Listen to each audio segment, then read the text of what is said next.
Já, við erum sérst í viku 6 í Vegfarandinn 1 núna og námsefni þessara viku sem við förum yfir á næsta mánudag, en þið ætlaði aðeins að skoða fyrir það, er sérst svona CSS í stærri verkefnum, aðeins hvað það er að vinna í stærri verkefnum, hvað við þurfum ofta að hugsa linting, svona viðmiðunarreglur eða guidelines, og síðan er þetta tæki og tól, MPM og almenn tæki og tól. Það er þetta, við erum búin að nota hérna live server, en það er bara sett upp á okkar umhverfi, hvað ef við einhvern veginn myndum gera það almennt. Og líka með þessi linting tól, og við færum einhvern veginn að skilgreina nánar hvaða reglur við viljum sjá og hverjar ekki. Og síðan SAS, sem er eitt af þeim tólum sem er oft notuð til þess að halda utanum og svona superset af CSS. Það leyfir okkur að gera föll í CSS, það leyfir okkur að búa til svona import sem að skoðum aðeins betur í næsta tíma, en við getum splitta CSS-skránum okkar upp. Þannig að núna erum við komin í verkefni þar sem við erum komin að þann stigi að við erum kannski farin að fara yfir kannski 400 línur af CSS í einni skrá. Og það er rosalega mikið, hvort sem það er CSS eða eitthvað annað forritunarmál eða eitthvað. Þegar við erum komin upp í svona margar línur, þá er oft mjög gott að fara að hugsa hvernig get ég skipta þessu upp í margar skrár til þess að geta bara fært eitthvað af þessu í annað. Bara þetta er skjalið sem sér að birta körnin, þetta er það sem sér grid layoutu mitt, þetta er það sem sér configið mitt. Þannig ég geti í raun hort á eina skrá sem er þá kannski 10 til 50 línur og ég get hugsað hana bara þarna og svo veit ég bara að hitt flækjustigið í annarri skrá. Þá verður auðveldara á svona hólfa hlutina og segja hér er þetta, nú er ég ekki að hugsa það, ég er að hugsa þetta. Í staðinn fyrir að vera kannski eins og þið eru farin að lenda í núna, að maður er að skrolla upp og niður og eitthvað byrju hvernig var þetta hérna, kannski með sama skrána, opnaði 2 gluggum og þetta verður, þetta verður svona cognitive overload, þetta verður erfiðar að hugsa þetta, þetta er bara svo mikið í einni skrá. Þannig að það er oft svona, það sem við dílum við sem forriturar er oft á tíðum þetta bara, hvernig styttum við feedback-lúpuna, við erum aðeins búin að fara við það, og hvernig stjórnum við og reynum að minnka flækjustigin sem við erum að vinna með. Og það getur verið með því að nota breytur, eða skipta upp í föll í forritun, eða skipta upp í nýja skrár, eitthvað til þess að hópa þetta svona saman í eitthvað sem er líkt. Og SAS er fínt í það, þó svo að það sé alls ekkert eina tólið, en það er eitt tól.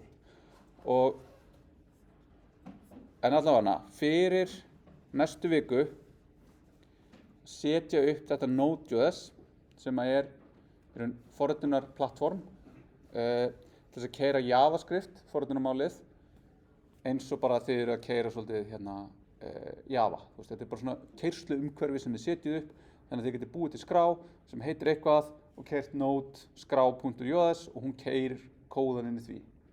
Þetta er ekki compiler eða þýðandi eins og þið notið með Java compilerin, þetta er þetta túlkur. JavaScript er túlkað forritunarmál. En við komum nánar inn í það síðan í næstu viku og þann næstu viku líka þegar við skiptum úr CSS og byrjum á JavaScript. En það er eitt sem við munum núna hérna, setja upp Node.js fyrir næstu viku. Og þið getur farið hérna, þetta er vitlaus linkur, ég laga nodejs.org og bara hérna, download Node.js LTS, long time support og með því fáið þið Node og NPM og þið ættu að geta farið og opnað eitthvað eins og terminal eða command prompt sem við höfum líka eftir að skoða nánar í næstu viku. Hér er ég bara með eitthvað command prompt, þetta er terminal í Mac, command prompt í Windows, terminal eða console á Linux og ég ætti að geta gert hérna Node, /waf og ég er með hérna Node uppsett útgáfu 20.17, NPM útgáfu 10.8. Þið ættu að geta séð þetta í ykkar tölvu og þá eru þið búin að setja þetta upp og það hjálpar ykkur við það að þurfa ekki að geta komið þá frekar til mín á mánudaginn næstu viku eða í dæmitími þessari viku og sagt hei, ég var að reyna að setja upp í lent í vandræðum ekki lenda í vandræðunum og byrja að læra að nota þetta í næstu viku. Þannig að við reynum að setja þetta upp í þessa viku og nota þetta í næstu viku. Ok.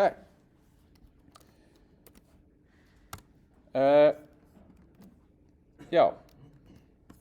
Annars lokaði ég þessu sem ég ætlaði ekki að loka hérna, sem var þetta. Að við erum svolítið með þetta responsive, hönnun, grid og kvikun sem var námsefni seinustu viku. Þannig að ég ætlaði núna bara, eins og seinustu viku, fara yfir sýnilausnina á verkefni 4 og byrja á verkefni 5. Nema að þið séu með eitthvað núna sem þið viljið fara yfir annað. Þá ætla ég bara að henda mér yfir í það og þið getið spurt mig. Ég minni opna hérna, punktana minni hérna. Eitthvað sérstakt sem að stóð upp úr í verkefni 4. Eitthvað í Flexbox, eitthvað sem var flóknara, eitthvað sem var áhugaverðara, eitthvað sem var sniðugra, eitthvað sem var... Nei. Ekkert sem stóð upp úr? Nei. Bara CSS, bara plain, þetta er bara að gera? Já. Ok? Frekar leiðilegt verkefni. Frekar leiðilegt verkefni, ok. Þá ert þú svolítið ekki CSS maður eða einhver sem vill vinna við CSS. Einhver sem er á öndverðu með og fannst þetta skemmtilegt verkefni? Ok. Þið getið tekið þetta hérna fram á gangi í hléinu síðan, rætt þetta nánar. En það er svona eins og ég sagði hérna í byrjun. Þetta er oft svona, fólk skiptist oft í bara svona mjög, þú veist, annarkvort fílar maður CSS ef maður fílar það ekki. Það er oft, sumir eru þarna milli, en þú veist, þetta er yfirleitt einhver svona sterkur tendens í aðra hvora áttina. Ég er svona mjög gaman að CSS. Mér finnst það, þú veist, ég er að kenna það og ég nota það í, þú veist, mörg ár. En mér finnst ég alls ekki vera mjög góður í því þegar ég hef séð eitthvað sem er mjög góður í CSS. Bæði setja það upp skipulega, setja það upp snyrtilega við hönnun og þú veist, nýta réttu virknina á réttu stöðum. Mér finnst ég alltaf geta lært eitthvað að einhverju sem er betri en ég í þessu. Þannig að þetta er svona, þó svo þetta sé svona einfaldur syntax, einfalt að vinna með þetta, þá er þetta, dýptin er mjög mikil í þessu. Og ég hef sagt áður og ég segi það áfram og ég mun segja það áfram, er bara að virkilega læra CSS er ótrúlega gefandi ef maður hefur gaman að því. Og það er ekki margir aðilar sem eru búnir að læra CSS vel og geta beitt í vel. Þetta er eitthvað sem tekur mörg ár og hérna, já. Ég ætla að fara hérna yfir í þetta. Ég var aðeins búinn að preppa hérna. Ég var búinn að gera eins og ég gerði í seinasta fyrirlestri að ég er bara búinn að sækja sýnilausnina. Já. Má spyrja út? Já, ertu farið við sýnilausnina? Já, ég er að opna hana, en einmitt núna. Ef þú ert með einhverja spurningu. Já, ég gat ekki í cards í skráningarskjalinu. Já. Sett headerinn fyrir utan kassan. Já, ég skil þig. Ok, sett headerinn fyrir utan í skráningarpartinum. Þannig að, sjá, ef við, þetta hérna. Já, alltaf þegar ég reyndi að færa það út fyrir, Já. Þetta var svona eins og að vera að setja mynd í Word eftir að svona. Já, þá einhvern veginn fór allt á flakk. Já. Akkurat. Að bera þetta saman við Word er mjög gróft af því að það er eitt af versta sem ég veit er að reyna að staðsetja mynd í Word. Þá er ég bara eitthvað, nei, þetta ætti bara að vera gert með CSS. Þannig að þetta er bara... Ok, sko, hérna allir mér sé, hérna vantar smá bil hjá mér, þannig að þú veist, þó svo að þetta sé, þú veist, sýnlaust og þú veist, skjáskotin voru henni, þá er þetta alls ekkert eitthvað fullkomið, því að þetta er svolítið svona, ég er að búa til verkefnin út frá konseptunum sem við verum að æfa okkur í, en ekki kannski því sem að við erum, þú veist, þess vegna er þetta svona boring, en hérna, alls ekki fullkomið, þó þið mig endilega nýta þessa hönnun ef þið ætla að opna spilabúð eða einhverja aðra búð. Ok, sko, nú man ég ekki alveg, en hvað gætum við gert hérna til þess að láta þetta virka? Hafa titilinn og efnið svona aðskilið.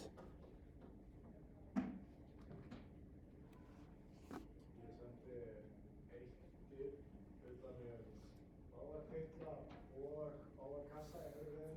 Já, Þá er að þeim div. Svo gerði ég inn í sittkoru gerði ég annað div inn í sem var Já. bara ekki með titilinn inn í og ég setti á boxið á það div. já. Þannig að raun bara fleiri div, það er oft lausnin. Það er ekkert að því, en oft á tíðum er þetta einmitt þetta svona hversu mikið markup þurfum við, að þegar við munum hérna, við erum með eitthvað merkingafræðilegt markup sem við erum að nota og hvert div sem við bætum við er svona eins og, þú veist, það bætir við einhverju svona óþarfar sem er í raun og ekkert nema til að hjálpa okkur við að stíla þetta. En að reyna að gera þetta svona eitthvað alveg pjúr, það sem þú ert aldrei að bæta við divum, er heldur ekki, því þá ert alltaf að slást einhvern veginn við eitthvað að reyna að gera þetta, þú veist, það verður svona erfitt að abstrakta þetta svolítið. Þannig að þetta er mjög fín lína. En ef við skoðum bara hvernig ég setti þetta upp, og við getum talið líka hvað ég setti mörg div aukalega. Þannig að hérna erum við með cards, svo erum við með content inn í því og þá er hérna strax komin 2 div. Ég setti fyrsta sem er í raun utanum allt efnið og það er möguleikinn til þess að geta haft titil hérna eins og hérna. Þá er ég með það aðskilið. Að þegar við reyna að hafa cards og svo titil og content einhvern veginn saman og ég reyna að velja, þú veist, cards H1 eða H2 að þá, þú veist, þá er ég farin að berja svolítið á móti af því að þá get ég ekki gert cards að flex container. Ef ég aðskil þetta, eins og er hérna á forsíðunni, að ég er með þetta svona, og þá get ég sagt hérna content og title eru bara systkini. Þetta er flex container sem bara raðar þessu, setur gap á milli þannig að við fáum bilið hér. Þannig hérna er flex og það er bara að gera þetta bil hérna. Og svo er annar container hérna sem er þá annar flex container til þess að geta haft körnin inn í því. Þannig að þarna, þú veist málega, þetta eru 2 div. Það væri alveg hægt að redda þessu einhvern veginn með því að hafa hugsanlega bara 1 eða eitthvað annað en div, þú veist. Þannig að þetta er alls ekkert eitthvað svona einhver heilagur sannleikur. Þú veist, það eru ótrúlega margar leiðir að leysa nákvæmlega þetta útlit. Og þetta er bara ein leið. Þannig að þó svo að þið séu ekki með nákvæmlega þetta, þýðir það ekki að það sé vitlaust. Það þýðir bara að þið fóruð aðra leið en ég. Og það er þetta sem er svona dýptin í CSS. Það eru svo margar leiðir til þess að takla þetta. Og þá hérna í viðburðir, nei, ég ætla nú að vera í skráning. Að þá hérna til mér, svo hér er eitthvað form, þannig hérna er ég með eitthvað svona form utan það. Af því að ef við værum í alvörun að fara að taka við þessum upplýsingum og ég ætti að geta, ég ætla að færa þetta svona, og ég ætti að geta ítt á þannig hérna að taka, til þess að búið til þessu pöntun, þá þyrfti formið mitt að vera til staðar til þess að taka saman öll þessi gögn og senda það á serverinn til þess að gera eitthvað við það og skráða eða gera eitthvað. Þannig að form er þetta parent sem það er hérna. Ætti ég að setja til dæmis div class cards á formið. Ég gæti alveg gert það og endurnýtt á einn container, en það er einhvern veginn svona er að blanda saman 2 ábyrgðum. Þú veist, formið sem að sér að gera þetta, þess að við getum sendið þetta, og svo card sem sér að gera þetta að útlitinu. Þannig að þetta er svona hvar er rétta leiðin til þess að abstrakta þetta, til að gera þetta svona endurnýtanlegt. Þannig að hérna er þetta aftur, nema hér er ekki titill, þannig að hérna er bara beint content og hérna er ég samt að nota field set class card. Þannig að þetta er aftur að gera öðruvísi en ég var að segja að ég hef kannski ekki hægt að gera. Og þá er það, jú, ok, út af því að field set og legend haga sér svolítið eins og div og H2 eða H3 í hinum tilvikunum. Og þarna nýti ég það að ég er að nota class selector til þess að setja á legendi sem á að haga sér eins og titill og field seti sem á að haga sér eins og container utan allt kartið. Fylgið mér hvernig þetta er svipað en öðruvísi hérna á milli.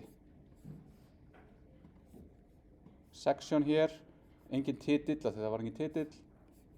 Section hér, titill. Sjáu þú veist hvernig ég er að nota síðan. Ég ætla að reyna að sjá hvort við getum haft þetta svona.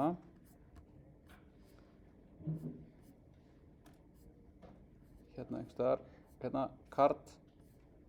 Út af því að ég með card, ég aldrei að setja section card. Ég ekki að gera þetta svona og tiltaka alla típuna sem geta tekið við þessu. Ég segi bara einn class selector sem bara card og hann lætur hlutin að hafa þessu svona. Hvort sem það div, section eða field set. Fylgir mér. Ok.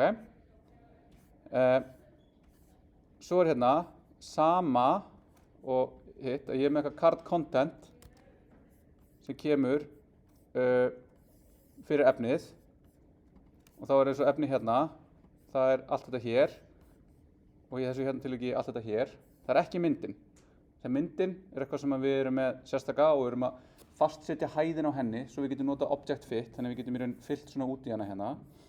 En contenti hérna viljum við hafa í einum container til þess að ef við höfum mismikið efni sem að, kannski ef við förum með þetta í aðeins breiðara eða aðeins minna, hérna eru 3 línur, hérna eru 4 línur, en boxin eru jafn há og takkarnir eru báðir að læna þér við botnin. Þannig að þetta meira nice, þetta lítur betur út en ef við værum með þetta svona. Þannig að content hérna bara þetta flex sem við skoðum aðeins í seinasta tíma, að láta allt auka plássið að við ákveðum hvar það nýtt. Ef við gerum það ekki, þá það bara ferða í botnin eða þá hvernig við erum að raða efninu á ásnum sem við erum að vinna með. Ok. Síðan hérna þetta content og title hérna. Ég sé reyndar að ég var með smá svona stundu var ég með þetta hérna inni og þá kemur það svona. En svo get ég líka bara verið með það hérna fyrir utan. Það skiptir eiginlega ekki máli út af því að titillinn eða hérna líka, þetta ekki alveg ideal, hérna hefur ég kannski verið aðeins og fljótur á mér. Þetta ætti ekki að vera á field set legend, þetta að vera stýrt af card title. En það breytir samt ekki því að vera með titillinn hérna og vera með eitthvað card svona, að þá get ég leikið mig með það hvort fyrir utan og innan og það bara ákvörðun sem við gerum. En ef að titillinn hefði verið hérna fyrir utan, þá fer þetta einhvern veginn, var eitthvað svona sem það lendi í. Og þá það út af því að þá þetta sama ég voru að segja með hana cards og svo title og content, að aðskilja það til þess að ég sé ráði nákvæmlega hvað flex containerin og hver eru flex itemin. Þegar ef ég með þetta svona, að þá fer ég núna, þetta hérna alltaf orðið flex button, eða flex item, og fer að haga sér þannig, og flex containerin fer að raða því eftir því hvernig við erum að láta þetta raðast á ásinn. Þannig að þá þetta oft bara, svarið bara eitthvað, bætum bara við einu divi, og látum bara þetta sem heild vera saman, svo að við séum í raun að hugsa á hverju leveli, hérna, hvað make sense að sé flex container og hvað sé flex items eða flex button. Ég alltaf að nota items og button hérna skiptis. Já. Svo annað hérna að í staðinn fyrir að vera með einhvern rosalega klassa sem myndi til dæmis vera no image, að það væri engin mynd, að þarna vildi ég geta sett ef það engin mynd að þá ætti border radiusinn og borderinn að fara utan allt. Það segja ef ég tek þetta út hérna að það vantar toppinn út af því að við erum að gera ráð fyrir því eins og hérna á forsíðunni að myndin coveri toppborderinn, að það sé ekki border á myndinni, að því að myndin á ekki að fá border utan sig, hún á bara að vera toppurinn, hún á að ramma þetta inn. En það virkar ekki ef það sé ekki mynd. En þá vil ég ekki þurfa að vera með mismunandi HTML eða mismunandi klassa eða mismunandi eitthvað til að segja já, heyrðu, þú ert ekki með mynd. Því hugsanlega myndi ég setja mynd á þennan en ekki þennan, svo gleymi ég að setja klassan og þá eitthvað brotið eða þá að borderinn verður eitthvað vitlaus.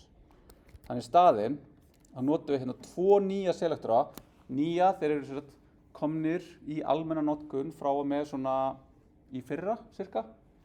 Og það er sem sagt has selektorinn og not selektorinn. Og þá hérna, við erum að velja card, nema við viljum ekki velja það sem á image sem strampbar, þar að segja, er það með image sem fyrst, þú veist, sem barn. Og þá, ef að þetta hérna er satt, þar að segja, það á ekki image, þá viljum við velja content og setja nýja selektor á það. Setja aðra reglur á það, með þessum nýju selektorum. Þannig að þá segir card, það sem er ekki image sem barn, veldu þá fyrsta, eða þú veist, strangt barn sem er content. Og breyttu því, þannig að borderið sé utan allt og borderið sé á öllu borderinu. Þarna færum við flækjustigið af því að segja, er mynd til eða ekki, úr því að vera eitthvað sem við þurfum að ákveða, yfir að vera bara eitthvað syntax leikfimi hérna. Þetta, has-selektorinn, er alveg gjörbreytir því hvernig þetta skrifa CSS, út af því nú getum við fyrir að spyrja, heyrðu, átt þú eitthvað eða átt þú ekki eitthvað? Og út frá því fara að breyta einhverju, út frá því hvort eitthvað innihaldi eitthvað eða ekki. Af því að CSS gat almennt séð ekki vita hvort eitthvað væri inni í því. Það var ekki hægt að fara upp. Þú veist, þú kannst ekki valið selektor sem fór upp. Þú kannst bara fengið selektor sem drillaði þessi niður. Þangað til við fengum has-selektorinn. Þið munum læra með þetta seinna. En hérna, ok, þannig að þetta er aðeins þessi box og þetta og borderinn. Eitthvað annað í boxunum?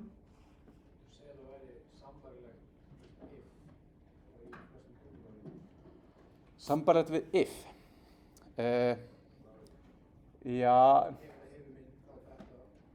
þetta er nefnilega ekki alveg if. Við erum að fara að fá svoleiðis. Ég held bara hann heiti if.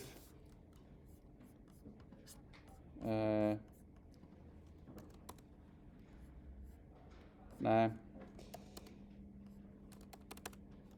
Það er allavega, það er að koma þar sem við getum tekið afstöðu til þess hvort að breyta sér skilgreind eða ekki. Þannig að þá getum við fengið svona sem er eins og if. En það eru leiðir til dæmis með því að nota checkbox í CSS til þess að búa til stöður. Og það er dæmis vísa í hérna CSS only minesweeper sem er bara að nota CSS til þess að útfæra minesweeper. Þú veist, bara með því að nota, þú veist, einhverja, hérna er enda verið að nota eitthvað HAML sem er svona HTML markup language generator og síðan að nota CSS, hérna er verið að nota SCSS sem er SAS sem við ætlum að skoða í næstu viku. Þú veist, þess að, þú veist, gera eitthvað hérna, en hérna er verið að nota þess að input sem eru checked til þess að inkrementa eitthvað. Þú veist, það er eitthvað svona, þetta er rosa hacky. En þetta er samt sem aður, ég get útfært þetta bara með CSS. Þessi þýðir að, þú veist, til þess að geta útfært eitthvað svona, þá þurfum við logík. Og þegar við höfum logík, þá erum við yfirleitt með svona Turing Complete forritunarmál. Og CSS er svona óvart Turing Complete. Þú veist, það var ekkert ætlunin að þú getur forrita leiki eða gert eitthvað svona flókið í CSS. En þú veist, það er hægt, bara þegar fólk er sniðugt og sér, hei, ef að spekkurinn segir þetta og ég ger þetta svona, byrju þá ekki, ég get ekki haldið þetta um stöðu og geti þá ekki brugðist við þessu eða hinu. Og þá getum við, þú veist, búið til minesweeper með CSS bara. Þannig að þetta er ekki alveg if, en þetta er í svona, þú veist, þetta er svona meira svona, já, þetta er svona meira svo búið til boolean, það sem ég er svona að segja, þú veist, er þetta satt eða ekki?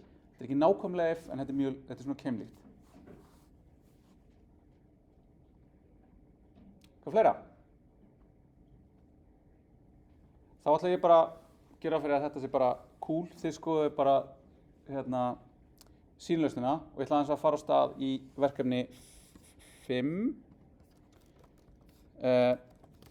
Og þar erum við að breyta þessu að því að vistum þetta hérna, svona, að því að nú er þetta, ok, þú veist, þetta er svona eitthvað í áttina, við erum hérna, myndin, hún skalast svolítið út af því að, þú allavega í þessu hérna er ég að nota object fit og object position og svo er ég með hérna with 50% af öllum körtunum, þannig að myndin, eftir því sem að hún hefur minna pláss eða meira pláss, þá er hún staðsett öðruvísi og hún er skorin að því við erum nota object fit og allt þetta. Og þetta skalast eitthvað þangað til að, plássi verður of lítið. Og það er kannski betra hérna að fara hér og kveikja á responsive og þá get ég bæði bara séð hérna nákvæmlega hvernig ætti þetta að vera ef ég er í iPad mini og þá fer hún hérna, hún zoomar aðeins út líka. Þannig ég get farið hérna, hún er mobile sem því að núna er ég ekki með hérna eins og þetta sé mús, heldur eins og þetta sé putti eða touch. Og touch, eins og ég kannski tekið eftir, er ekki með hover. Það er, ef ég hovera yfir ykkur á símanum, þá er ekki eftir að fara að bregðast við því, því að það er bara annarkvort að smetla á það eða ekki. Svo getur þetta dreigið og eitthvað svona, en hérna, þannig ég get farið hérna og förum bara aftur í responsive og þá get ég sagt hérna, ok, nú er ég með mús, þannig hún er svona, og svo get ég farið hérna og sagt mobile og þá er ég komið með touch. Og þá er þetta bara eins og ég sé með putta hérna. Þetta á við til dæmis við ætlum að gera hover virkni í verkefninu, þar sem við ætlum að, ef ég hover yfir takkana og að skipta lit, að það á ekki við í mobile, af því að það er ekkert að hover í mobile. Og þetta er svona, maður er alltaf reglulega að minna sig á þetta, það er eitthvað svona, heyrðu, ok, við setjum þetta bara í svona tooltip, þar sem að kemur og hoverir yfir. Já, nei, það virkar ekki í mobile, þannig að við þurfum actually að leysa þetta með efnishönnun.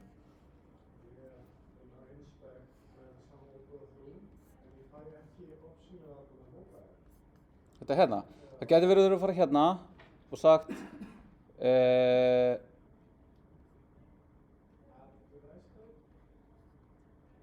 já, einmitt hérna add device tab, þá farið þetta inn. En svo get ég líka farið hérna og ég get núna breytt þessu og ég get stilt þetta hérna í eitthvað bara, ég vil fara í 500 og þá getum við séð hvernig þetta byrjar að brotna á einhverjum tímapunkti.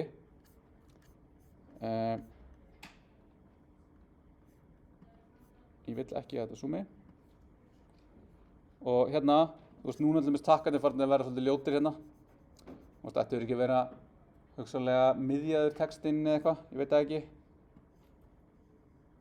Svo fyrir við ennþá niðar. Og þá fyrir hérna þetta fyrir að fara hérna út fyrir. En svo er þetta líka eins og þetta sé bara get tiny hérna. Og ástæðan fyrir því er að það vantar þessa hérna skipun í þetta. Metaname viewport content with jafnt og device with. Þetta hérna, með því að setja þetta, þá segjum við vafranum að við eigum að láta sem að device with maður sjá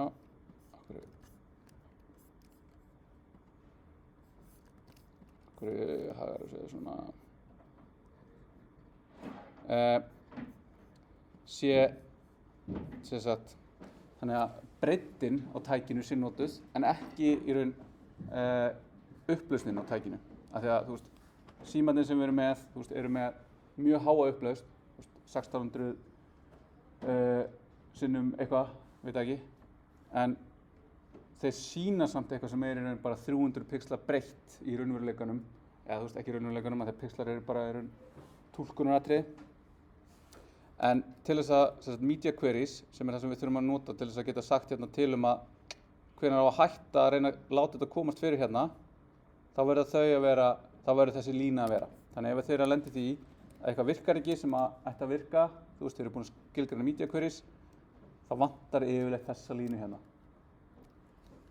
ok, þannig við bætum henni við hér og þá getum við þess að núna að fara að horfa á þetta hérna og sagt ok, á hvaða tímapunkti ættum við að fara að endurskipuleggja layoutið okkar þannig að þessi hérna valmynd fari aftur eins og hún var áður hérna uppi þetta hérna leyfi myndin að fara fyrir neðan þetta hérna fari fyrir neðan þannig að þetta sé ekki reyndur 50-50 heldur sé þetta 100% og bara fyrir neðan hvort annað og sama hérna þannig að þetta líti ekki brotið út á minni skjám og þá er hérna í þessi verkefni er í raun fyrir forsíðuna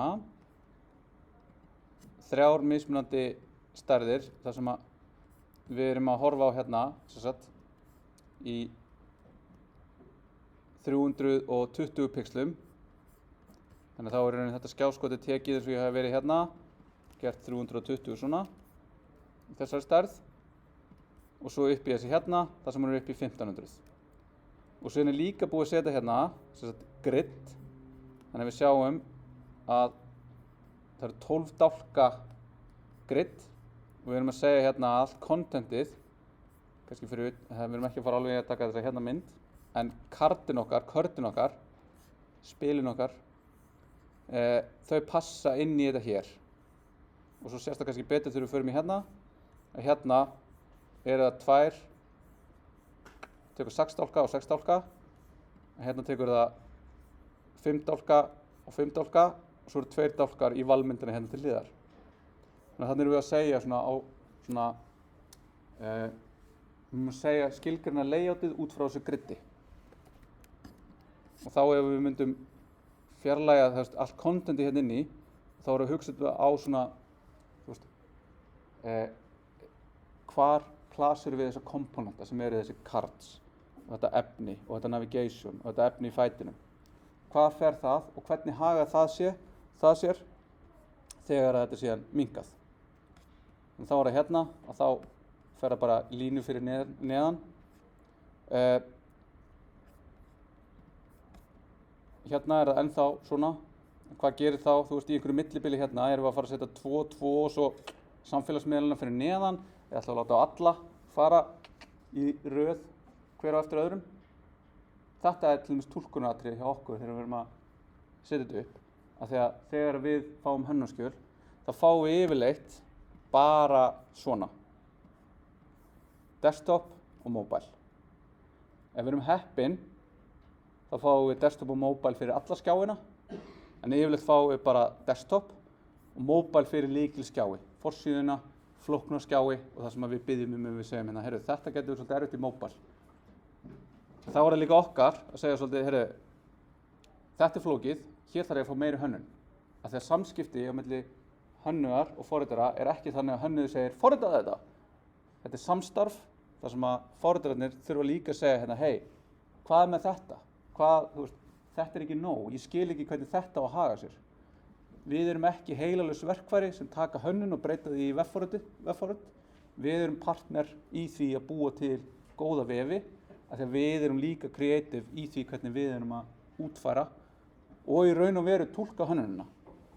Af því að ef við fáum hönnunarskjal sem er bara 1500 pixla breitt og 400 pixla breitt, þá er ekkert, það borgar sig alls ekki að gera hérna hönnun sem er á 100 pixla fresti á milli og sína nákvæmlega hvernig allt er að transitiona á milli, af því að svo fyrir maður líka að hugsa, ok, hvað með síðan, þú veist, ef það er minni hæð, af því að responsive er ekki bara sko hvað er mikil breidd í boði, það er líka þetta og þegar við erum hugsað á öllum accessunum, þú veist hérna, þá er það allt sem flæðir hérna á milli. Hvernig á að túlka hönnunina þarna? Þú veist, ætlum við að gera eitthvað annað hérna þannig að, þú veist, myndirnar séu hugsanlega taka ekki svona mikið pláss ef þú ert á einhverju, þú veist, ef ég er að skoða á hérna landscape í síma eða eitthvað, af því að við vitum aldrei hvernig fólk verður að skoða dótið okkar. Þetta er svona svolítið svona filosófískt það hvernig við hugsum og tæklum þessi vandamál og hvernig svona responsive gera verkum að það margfaldast það sem við þurfum að hugsa í hérna útlitinu okkar. En ef við gerum eitthvað sem er kannski aðeins meira svona praktískt, til dæmis eins og hvernig látum við þetta ekki vera svona. Þá erum við hérna með grid líka sem er bara leið til þess að fá svona grid overlay og ég ætla að setja það hérna. Ég ætla að setja grid vísi hérna. Hún er að gera ráð fyrir einhverjum breytum, columns sem eru dálkarnir, gutter sem er bilið á milli dálkana, svo er eitthvað grid color bara hérna sem skilgreinum hérna frá ofan og svo er eitthvað max width sem er bara þetta, hvað er í raun hámarksbreiddin á hérna efninu okkar hvað er offsetið okkar, sem er þá í raun hvað er mikið vinstra megin og hægra megin sem við ætlum að passa upp á að fara aldrei út í kantana. Og já, það er það sem við þurfum hérna. Og þá fáum við þessar nýju breytur hérna og setjum þær inn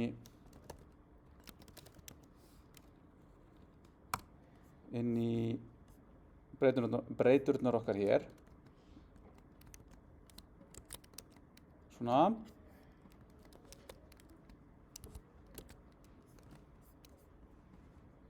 Þá erum við komin hérna með þetta grid og þá sjáum við, þetta er svona næstu því. Við sjáum hérna, það er aðeins, það þarf að laga eitthvað, hvernig þetta er að lænast við þetta. En við sjáum hérna allir að það er alltaf mikið pláss hér miðað við. Og við það að setja eitthvað svona, þá er þetta svona eins og að fara að vinna á einhverju svona, við erum að fara að setja eitthvað svona sniðmatan yfir og við erum að fara að sjá í raun, það er regla í þessu gridi.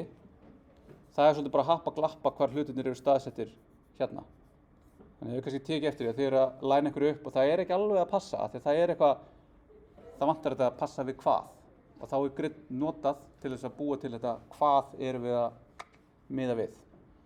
Og þetta kemur náttúrulega úr grafískri hönnun og því að vera með svona fasta, einhvern fasta breytt. En við leyfum samt þessu að vera svona, þetta er bara flexible grid og hún er responsive. Þannig að hún í raun bara hver dálkur minnkar eftir því sem við höfum minna pláss. En götturinn er alltaf það sama, 30 pixlar inn á milli. En hvernig við röðum á hana getur alveg haldið áfram að eiga við, jafnvel niður í bara eitthvað mjög lítið hérna, og til hún er eiginlega hverfur. Ok. Svo getum við tekið hérna rapperinn, við ætlum bara að taka hann og skipta honum út.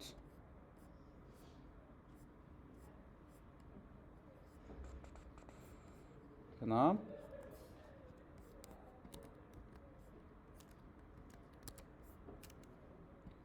Þá ekki alveg, við erum að taka hérna líka.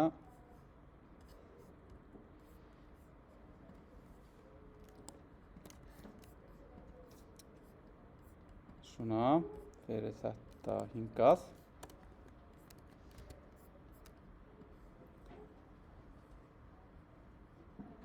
Og núna er þetta staðsett réttar henni, þannig við sjáum hérna núna að það sem ég gerði var að láta þetta hérna, nav og content taka 2 dálka hér og 10 dálka hér með því að nota CSS grid. Þannig að núna er ysti containerinn, þessi hérna, hann er hættur að vera flex og er orðinn grid, sama hér. Þannig hérna erum við með grid container núna sem er að búa til þetta pláss hérna, alveg eins og við vorum að gera með Flexbox. En ef við skoðum aðeins hvernig syntaxin á honum er, þá erum við með display grid en ekki display flex. Við erum með grid template rows sem er templateið, sniðmátið fyrir raðirnar okkar. Það er að segja það sem gerist lóðrétt er auto, sem þýðir bara, það fara bara efni sem það tekur bara það pláss sem það þarf. Template columns, dálkarnir okkar, það sem er lárétt hérna, það tekur 100% breytt. Þannig að hérna, headerinn okkar tekur 100% breytt. Contentið hérna, eða wrapper content, tekur 100% breytt. Og svo getum við sagt hérna, eins og með Flexbox, justify items og justify content og align items, til að segja hvernig það hagar sér á milli. Og svo getum við aftur nota gap, til að segja til hvað er mikið bil, ekki núna á milli flex itema, heldur á milli annarkort grid raða, grid dálka eða bæði. Ef við skilgreirum eina tölu, þá að við bæði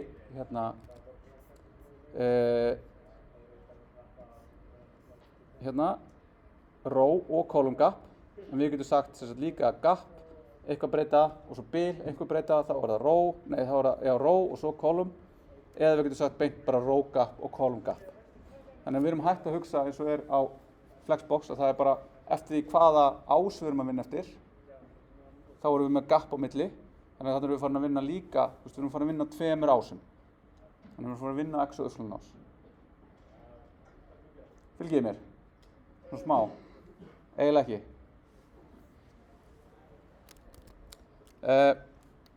Svo bara hérna sama. Þú veist, við bara segjum min height, background color, bara fínt. En, svo erum við hérna, þegar við fyrir neðan 800 pixla, þess að min width,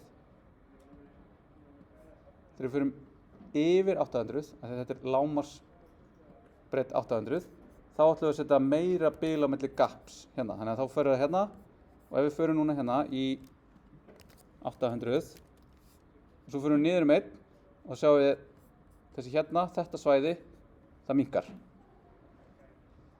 Og þá sjáum við líka að það breytist að þessi hérna, navigationið, það hættir að vera í raun með 2 dálka og fyrir að taka fulla dálka líka. Þannig að þá allt í einu allt efni núna komið niður í að vera að taka alla 12 dálkana. Ok, og við skoðum hvernig það er. Þá erum við með hérna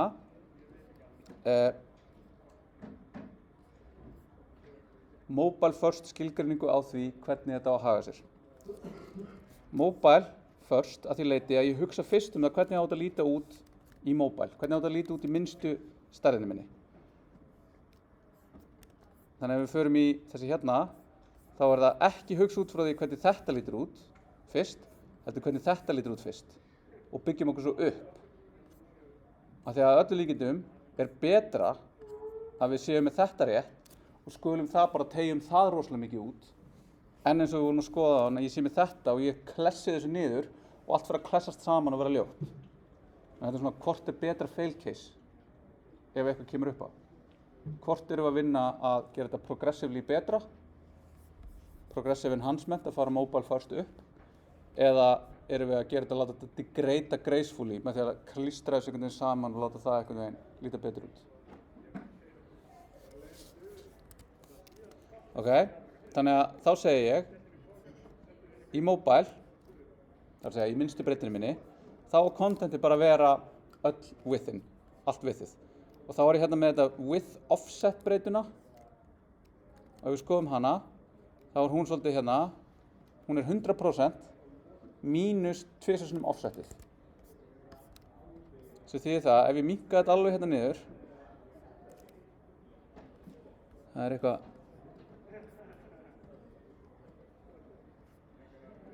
hérna, það eitthvað, ef ég minnka þetta alveg niður, og sjáum við hérna óháð því hvernig þetta fer út fyrir, þá alltaf pláss hérna fyrir contentið. Þannig ef ég fer og breyti þessari breytu, width offset,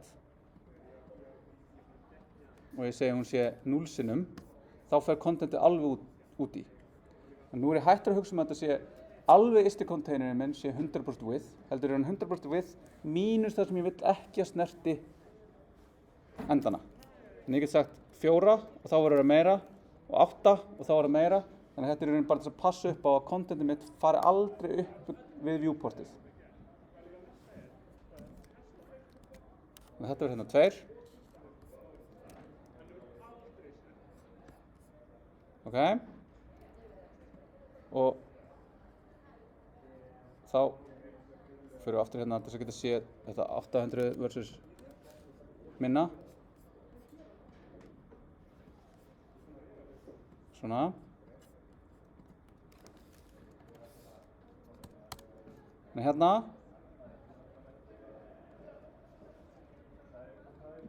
Bíddu við, nú ég búinn að brjóta eitthvað. Af hverju þetta að láta svona? Já, ég með þetta kommenta út.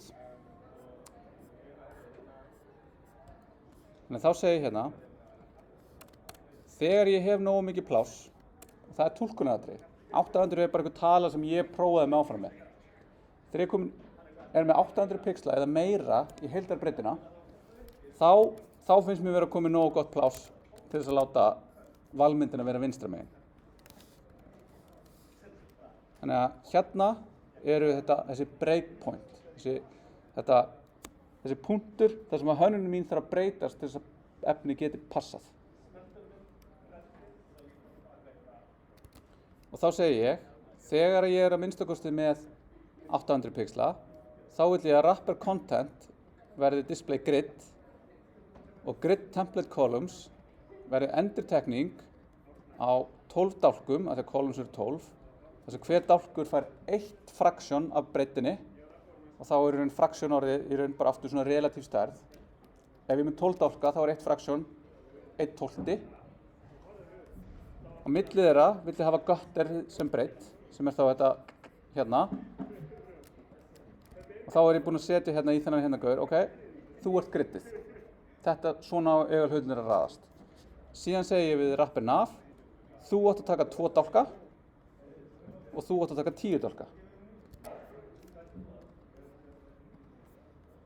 Og þá er ég með hérna wrapper nav, hann tekur 2 og ef ég myndi segja hérna nei, hann átt að taka 4 og þá eru þú veist 4 + 10 eru 14 sem brýtur kontentið, þannig að þá raðast hinn bara niður á nýja gridlínu.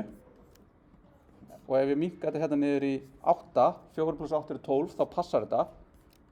Og þá sé ég hérna, ef ég kveiki á gridinu, þá sé ég hver einustu gridlínu hérna.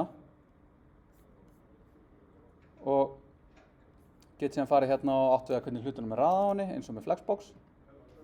En er að hugsa hérna, hvernig er griddið að haga sér.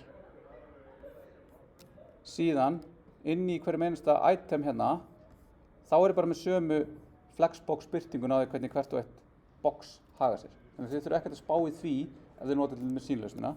Þið þurfum að hugsa það, hvernig er þetta hérna raðast og þá er þetta komið hérna, þannig að núna þarf líka að laga hérna, þannig að þessi hérna taki alla breiddina hérna og sé miðjaður.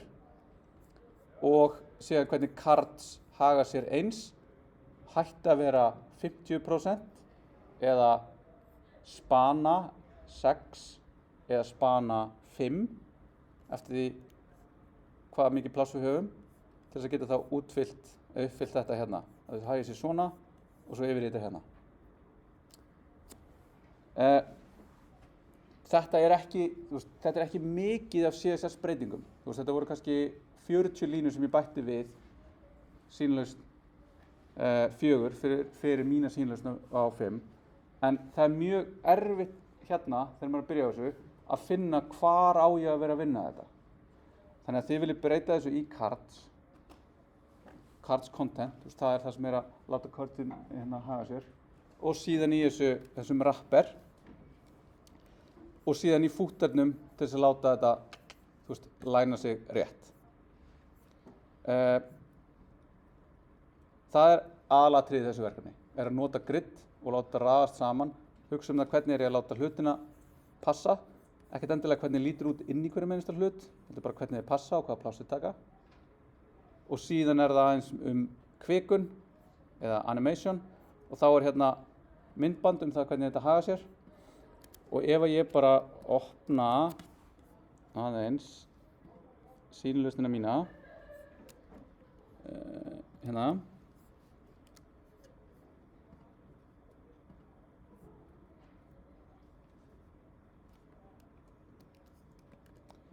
þannig að þá er ég með hana hérna og þá sjáum við hérna að það er einhver annar punktur hér sem þetta fer 600 og eitthvað, bara einhver tala sem að ég valdi, að þá fer þetta vera taka fulla breidd og þá sjáum við hvernig þetta haga sér hérna.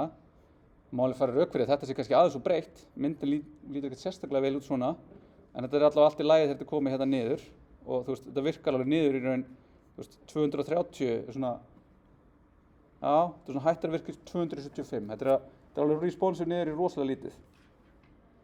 Fólk hélt að þetta myndi ekki skipta neinu máli, svo kom Apple Watch og allir þessi snjallúr og núna vefir sem eru virkilega, pælt í hvernig þeir virka responsively, þeir geta ég bara opnað einhverju úri og ég get bara skrollað á þar, af því þeir virka þar líka.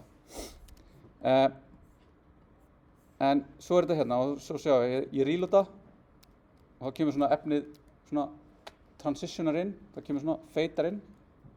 Það er að nota þetta. Hérna, nú erum við með á mobile, það er ekkert hover, þannig að ég gerir hérna, það gerist ekki. Fer yfir desktop eins og ég sé með mús og þá